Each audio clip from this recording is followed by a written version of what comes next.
Siapa manusia di atas muka bumi ini yang tidak mengalami permasalahan? Ada yang diliputi kesedihan karena memikirkan kekurangan hartanya, memikirkan hutang yang bertumpuk-tumpuk, mengharapkan anugerah anak yang tidak datang-datang, merasakan penderitaan penyakit yang tidak kunjung sembuh-sembuh. Setiap kita pasti ada permasalahan yang kita hadapi. Dan solusi yang paling utama yang terkadang dilupakan oleh seorang mukmin adalah solusi doa. Lihatlah bagaimana para anbiya, mereka berdoa kepada Allah Subhanahu wa taala. Mereka para anbiya, orang-orang yang soleh, juga diuji oleh Allah Subhanahu wa taala. Lihatlah Nabi Ayub alaihissalam yang pernah diuji oleh Allah Subhanahu wa taala dengan penyakit. Allah Subhanahu wa taala berfirman menyebutkan tentang kisah Nabi Ayub, dan ingatlah bagaimana Nabi Ayub alaihissalam tatkala dia berkata kepada Rabb-Nya, "Ya Allah, aku ditimpa dengan penderitaan, ditimpa dengan penyakit, dan Engkau adalah zat yang paling maha pengasih lagi maha penyayang. Kami kabulkan permintaannya, dan kami hilangkan penyakit yang dialaminya." Lihat, satu doa, namun keluar dari hati yang tulus, bisa menghilangkan permasalahan yang lama yang dihadapi oleh seorang muslim.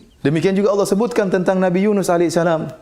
Beliau menyeru dalam kegelapan-kegelapan. Beliau berada dalam kegelapan perut ikan paus, berada dalam kegelapan malam, dan berada dalam kegelapan lautan. Maka Nabi Yunus kemudian mengatakan, "Ya Allah, tidak ada sembahan yang berhak disembah kecuali Engkau, ya Allah. Aku termasuk orang-orang berbuat zalim." Maka apa kata Allah Subhanahu wa taala? Kami pun mengabulkan doa Nabi Yunus alaihissalam, dan demikianlah kami selamatkan orang-orang yang beriman. Artinya apa? Keselamatan ini bukan hanya khusus kepada Nabi Yunus alaihissalam, tetapi juga kepada kaum mukminin. Allah sebutkan lagi tentang Zakaria. Tatkala dia melihat dirinya sudah tua dan istrinya dalam keadaan mandul, namun hal ini tidak menjadikan Zakaria putus asa, maka dia pun berdoa kepada Allah Subhanahu wa taala, yang artinya kami menyebutkan tentang rahmat kami terhadap hamba kami Zakaria. Tatkala dia menyeru Rabb-Nya dengan suara yang lirih, "Ya Allah, aku sudah sangat tua, kemudian tulangku sudah lapuk, dan rambutku sudah memutih seluruhnya. Akan tapi aku tidak pernah putus asa dari meminta kepada Engkau, ya Allah." Dia mengatakan, "Ya Allah, istriku mandul dan aku sudah sangat tua. Akan tapi anugerahkanlah kepadaku seorang anak." Lihatlah Zakaria yang sudah dalam keadaan sangat tua,